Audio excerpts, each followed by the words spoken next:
दोस्तों आज की कहानी भूत प्रेत चुड़ैल पिशाच डायन यक्षिणी इन सब की नहीं होने वाली है, बल्कि आज की कहानी होने वाली है एक ब्रह्म राक्षस की। आई नो आप में से काफ़ी सारे लोगों ने ब्रह्म राक्षस का नाम ज़रूर सुना होगा। अब दोस्तों ब्रह्म राक्षस बहुत ही ज़्यादा खतरनाक और शक्तिशाली होते हैं। माना जाता है कि अगर कोई भी व्यक्ति ब्रह्म राक्षस को विधि करके अपने पास बुलाता है तो उसकी सारी इच्छाएं पूरी होती हैं, लेकिन ब्रह्म राक्षस तब तक उसके कंट्रोल में रहता है जब तक वो खुद चाहे। जिस दिन उसे उसके कंट्रोल से बाहर निकलना होता है तो वो निकल जाता है और कंट्रोल से बाहर निकलकर उस सामने वाले इंसान को बड़ी बुरी तरीके से मार देता है जिसने भी ब्रह्म राक्षस को विधि करके इस दुनिया के अंदर उत्पन्न किया था। बनारस के एक छोटे से गांव की ये कहानी बहुत ही ज़्यादा खतरनाक, बहुत ही ज़्यादा खौफनाक है। इस वीडियो को एंड तक ज़रूर देखते रहना। तो चलिए बिना किसी देरी के इस कहानी की शुरुआत करते हैं। इस कहानी की शुरुआत में हम भगत सिंह नाम के एक आदमी को देखते हैं जो कि एक महापात्र है, यानी कि ये लोगों के क्रियाक्रम को करने के लिए जाना जाता है। भगत सिंह अभी अपने घर के अंदर मौजूद होता है और बैठकर खाना खा रहा था, लेकिन अचानक से उसकी पत्नी उसे उल्टा सीधा बोलना शुरू कर देती है, क्योंकि दोस्तों अभी काफ़ी दिनों से घर की स्थिति बिल्कुल भी ठीक नहीं चल रही थी। घर में बिल्कुल भी पैसे नहीं थे और क्रियाक्रम करने के लिए भगत सिंह को छोड़कर और भी सारे लोगों को बुलाया जा रहा था। अपनी पत्नी की उल्टी सीधी बातें सुनकर भगत यहाँ पर बहुत ही शौक हो जाता है और फौरन ही वहाँ पर खाना छोड़कर अपने घर से बाहर निकलता है। अब दोस्तों वो जैसे ही बाहर आता है तो उसको यहाँ पर एक आदमी मिलता है। अब मैं आप लोगों को एक बात और बता दूं, इनके गांव के अंदर भगत सिंह के अलावा एक महापात्र और होता है जिसका नाम रविदास है। रविदास को भी क्रियाक्रम करने के लिए जाना जाता है। आज भगत सिंह के एक दोस्त के यहाँ पर देहांत हो चुका था, लेकिन हैरानी की बात तो ये है भगत सिंह के दोस्त ने भगत को छोड़कर रविदास को वहाँ पर क्रियाक्रम करने के लिए बुलाया था। ये बात सुनकर भगत यहाँ पर बहुत ही शौक हो जाता है। रविदास उससे बोलता है कि अगर ऐसे ही चलता रहा तो तुम्हारे घर के अंदर सब भूखे मर जाएंगे। ये बोलकर उसका मजाक उड़ाकर वो वहाँ से निकल जाता है। दोस्तों भगत को बिल्कुल काम मिलना बंद हो चुका था, इसीलिए वो बहुत ही ज़्यादा परेशान हो रहा था। उसके घर के अंदर उसकी 2 बेटी भी थी जिनकी शादी भी उसको करना थी, लेकिन वो बेचारा बहुत ही परेशान था। उसके पास बिल्कुल भी पैसे नहीं थे। लेकिन एक बार की बात है दोस्तों, भगत के दिमाग के अंदर एक शैतानी आइडिया आता है।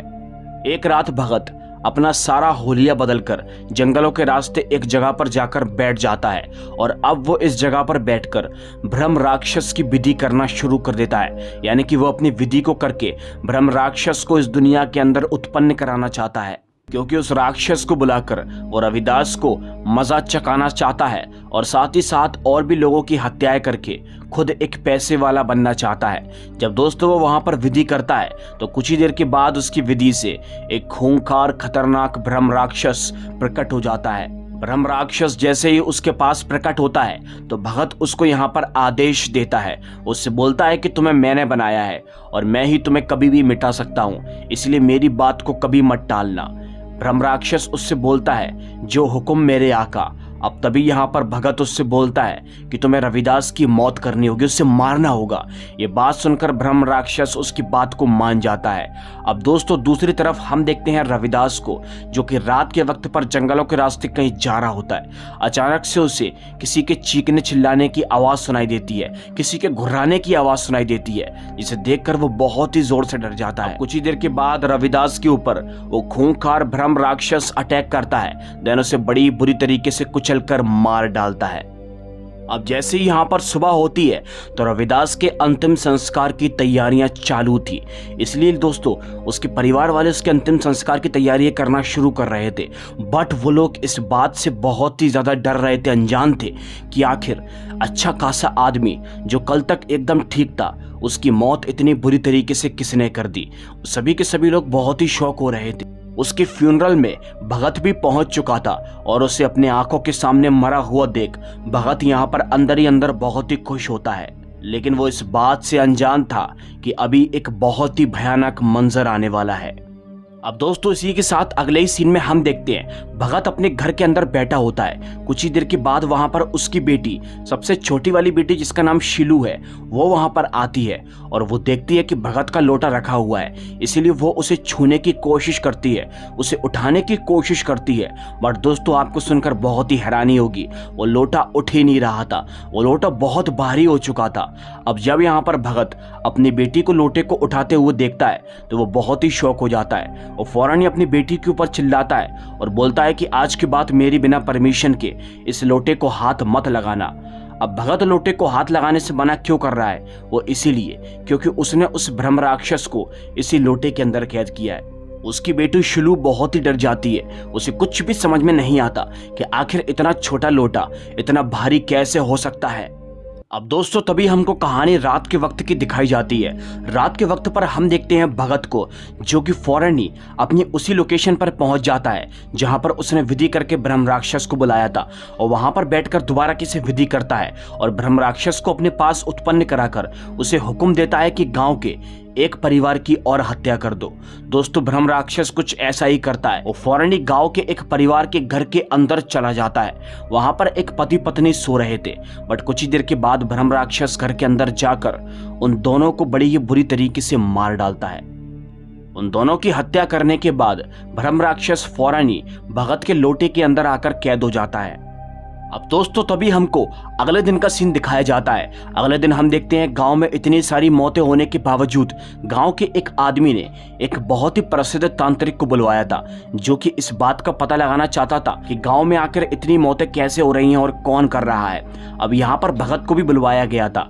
भगत से वो आदमी बोलता है कि तुम्हें आज रात गुरुजी के साथ रुककर पूजा करनी होगी, तुम्हें भी इनका साथ देना होगा। तो भगत उसकी बात को मानने को तैयार हो जाता है।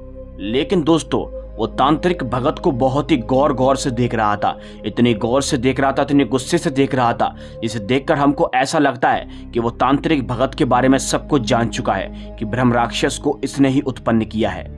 अब जैसे ही यहाँ पर रात होती है तो वो तांत्रिक अपने शिष्यों के साथ बैठकर जंगल के पास एक बहुत बड़ी विधि कर रहा था, जिससे कि वो उस ब्रह्म राक्षस को रोक सके। अब कुछ ही देर के बाद यहाँ पर भगत भी चला जाता है। भगत जैसे उस तांत्रिक के पास जाता है तो वो तांत्रिक उसे देखकर ही समझ जाता है कि उस ब्रह्म राक्षस को भगत ने ही उत्पन्न किया है। वो तांत्रिक उससे बोलता है कि तूने कितनी बड़ी गलती की है, इस बात का अंदाजा तुझे अभी नहीं, बाद में जाकर पता चलेगा। तूने एक ब्रह्म राक्षस को उत्पन्न किया है जो कभी किसी का नहीं होता। वो तांत्रिक दोस्तों उससे बहुत कुछ बोलता है, लेकिन भगत उसकी बात को मानने को तैयार नहीं था। वो उल्टा उस तांत्रिक से ये बोलता है कि ब्रह्म राक्षस सिर्फ मेरा है और अगर तुमने उसे रोकने की कोशिश की तो तुम भी मारे जाओगे। अब इसी के साथ यहाँ पर भगत उस ब्रह्म राक्षस को यहाँ पर बुलाने की कोशिश करता है। वो फौरन ही अपने लोटे के जरिए ब्रह्म राक्षस को यहाँ पर उत्पन्न करवाता है। और दोस्तों जैसे ही ब्रह्म राक्षस आता है तो गुरुजी और उनके शिष्य बहुत ही डर जाते हैं। ब्रह्म राक्षस जैसे ही उनके करीब बढ़ता है तो गुरुजी के शिष्य वहां से फौरन ही भाग जाते हैं। अब कुछ ही देर के बाद हम देखते हैं ब्रह्म राक्षस गुरुजी को नुकसान पहुंचाने की कोशिश करता है और उन्हें मारने की कोशिश करता है। अब हालांकि गुरुजी अपनी आखिरी सांसें गिन रहे थे, लेकिन मरने से पहले वो यहाँ पर भगत से एक बात बोल जाते हैं। वो बोलते हैं कि तुझे इसके किए की सजा जरूर भुगतना पड़ेगी। तूने जैसा बीज बोया है तुझे वैसी ही फसल काटना पड़ेगी। गुरुजी बोलते हैं चिंता मत कर, ये जल्दी तेरे हाथ से बाहर हो जाएगा और तेरे पूरे परिवार की जिंदगी नर्क बनाकर रख देगा। अब इसी के साथ दोस्तों गुरुजी की वहां पर मौत हो जाती है। वो ब्रह्म राक्षस गुरुजी को मार डालता है।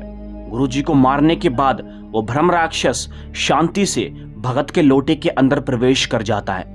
अब दोस्तों तभी हमको अगली रात का सीन दिखाया जाता है। अगली रात हम देखते हैं भगत अपने बेड के ऊपर सो रहा था, लेकिन कुछ ही देर के बाद अचानक से उसकी आंख खुलती है। वो जैसे ही उठता है तो वो सबसे पहले अपने लोटे को देखता है। दोस्तों वो जैसे ही अपने लोटे को उठाता है तो वो बहुत ही ज्यादा शॉक हो जाता है। वो देखता है कि उसका लोटा खाली हो चुका है, यानी कि उसके लोटे से ब्रह्म राक्षस आजाद हो चुका है। ये देखकर लिटरली वो बहुत ही शॉक हो जाता है और फैसला करता है कि उसे ब्रह्म राक्षस को ढूंढना होगा, वरना वो एक एक व्यक्ति को मार डालेगा। अब तभी दोस्तों भगत ब्रह्म राक्षस को ढूंढने के लिए जंगलों के रास्ते निकल जाता है। और जब वो उसे जंगल में ढूंढ रहा था कि कुछ ही देर के बाद उसे फाइनली ब्रह्म राक्षस मिल जाता है, जो कि एक आदमी को मारकर उसके मांस को खा रहा था। ये देखकर भगत बहुत ही शौक हो जाता है। वो गुस्से से उस ब्रह्म राक्षस से बोलता है कि तेरी हिम्मत कैसे हुई मेरी बिना इजाजत के किसी और को मारने की। लेकिन दोस्तों अब वो ब्रह्म राक्षस उसी को आंखें दिखाना शुरू कर देता है, विच मीन्स कि वह उसे भी मारना चाहता है। ब्रह्म राक्षस भगत के साथ दोगलापन करना शुरू कर देता है, इसलिए भगत उसे दोबारा किसी अपने लोटे के अंदर किसी तरह कैद कर लेता है। लेकिन दोस्तों ये शायद आखिरी बार था, इसके बाद से दहशत शुरू होने वाली थी।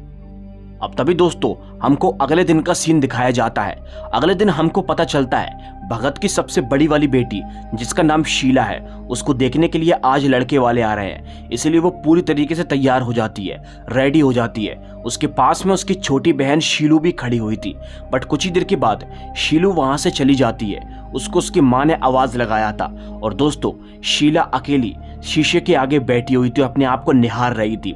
बट कुछ ही देर के बाद वो देखती है शीशा अपने आप ही टूट जाता है। शीशे के अंदर से एक खतरनाक सा हाथ बाहर निकलता है और दोस्तों वो हाथ किसी और का नहीं बल्कि ब्रह्म राक्षस का होता है। ब्रह्म राक्षस उसका गला दबाकर उसको बड़ी बुरी तरीके से मार देता है, उसकी गर्दन तोड़ देता है। ये चीखने चिल्लाने की आवाज सुनकर शीला और उसकी माँ और उसके पिता यहाँ तक पहुंचते हैं। ये तीनों के तीनों जब यहाँ पर पहुंचते हैं तो ये देखते हैं कि इनकी बेटी शीला मरी पड़ी हुई है, और वो भी ऐसे वैसे नहीं, बहुत ही बदतर मौत। उसकी गर्दन उसके धड़ से अलग थी। ये सब देखकर दोस्तों भगत यहाँ पर बहुत ही शौक हो जाता है। वो समझ जाता है कि ये सब किसी और ने नहीं बल्कि ब्रह्म राक्षस ने किया है, और अब वो फैसला करता है कि वो किसी तरह इस ब्रह्म राक्षस को रोकेगा। इसलिए अब वो अपने गुरुजी के पास जाता है जिससे कि उनने शिक्षा हासिल की थी। भगत गुरुजी के पास जाकर उन्हें सारी बातें बताता है। गुरुजी जब ये बातें सुनते हैं तो बहुत ही ज्यादा शौक हो जाते हैं और भगत से बोलते हैं कि मुझे तुमसे ये उम्मीद नहीं थी कि तुम इतना नीच काम करोगे। लेकिन गुरुजी उसकी मदद करने को तैयार हो जाते हैं, क्योंकि उसकी खातिर नहीं गांव के और भी लोगों की जान चली जाती अगर वो ऐसा नहीं करते तो। अब तभी वहां पर दोस्तों पंडित जी भगत को एक हथियार देते हैं और उससे बोलते हैं इस हथियार के जरिए उस ब्रह्म राक्षस को मारा जा सकता है। लेकिन एक बात याद रखना, उस ब्रह्म राक्षस को वही मार पाएगा जिसकी आत्मा पवित्र होगी। भगत फौरन ही उनकी बात को एक्सेप्ट कर लेता है। और तभी दोस्तों दूसरी तरफ हम देखते हैं यहाँ पर शीलू और उसकी माँ और उसके मामा जी को, जो कि घर के अंदर मौजूद होते हैं। बट कुछ ही देर के बाद घर के अंदर इन्हें कुछ अजीबोगरीब प्रकार की आवाजें आती हैं, विच मीन्स कि वो ब्रह्म राक्षस यहाँ पर आने वाला था। अब कुछ ही देर के बाद वो ब्रह्म राक्षस इनके घर के अंदर प्रवेश कर जाता है। शीलू वहां पर उस ब्रह्म राक्षस को रोकने की कोशिश करती है, उसे मारने की कोशिश करती है। और तभी दोस्तों कुछ ही देर के बाद शीलू वहां पर अपनी जान बचाकर अपने घर से बाहर की ओर भाग जाती है। जब वो बाहर की ओर भाग रही थी तो वो ब्रह्म राक्षस अचानक से उसके सामने आ जाता है, उसे मारने की कोशिश करता है। लेकिन इससे पहले कि ब्रह्म राक्षस उसे मार पाता तभी दोस्तों वहां पर उसके पिता यानी कि भगत वहां पर पहुंच जाता है। भगत के हाथ में वो हथियार था। भगत फौरन ही उस हथियार से ब्रह्म राक्षस के ऊपर वार करता है, लेकिन ब्रह्म राक्षस मरता नहीं है। अब वो ब्रह्म राक्षस फौरन ही भगत के ऊपर हमला कर देता है और उसे बड़ी ही बुरी तरीके से कुचलकर मारना चाहता है। अब भगत के खंजर मारने से वो ब्रह्म राक्षस इसलिए नहीं मरा क्योंकि भगत की आत्मा पवित्र नहीं है, वो एक बहुत ही गंदी आत्मा है। इसलिए दोस्तों तभी वहां पर उसकी बेटी जिसका नाम शीलू है, उसकी आत्मा पवित्र है। वो फौरन ही उस हथियार को उठाती है और ब्रह्म राक्षस के ऊपर वार कर देती है, जिससे कि ब्रह्म राक्षस का अंत हो जाता है। ब्रह्म राक्षस मर जाता है और वहां से गायब हो जाता है। लेकिन अब तक ब्रह्म राक्षस ने उसके पिता भगत को मार डाला था। वो अपनी आखिरी सांसें ले रहा था और मरते मरते वो अपनी बेटी से माफी मांगकर फौरन ही मर जाता है। उसके पिता की मौत हो चुकी थी और उस ब्रह्म राक्षस की भी मौत हो चुकी थी, जिसके बाद यहाँ पर सब कुछ ठीक हो जाता है। और इसी के साथ दोस्तों ये कहानी यहीं पर ही खत्म होती है। उम्मीद करता हूँ आज की कहानी आप लोगों को पसंद आई होगी। अगर वीडियो अच्छी लगी हो तो लाइक करके चैनल को सब्सक्राइब जरूर कर लेना, क्योंकि मैं आपसे मिलूंगा एक और दिल दहला देने वाली कहानी के साथ। तब तक के लिए बाय एंड सी।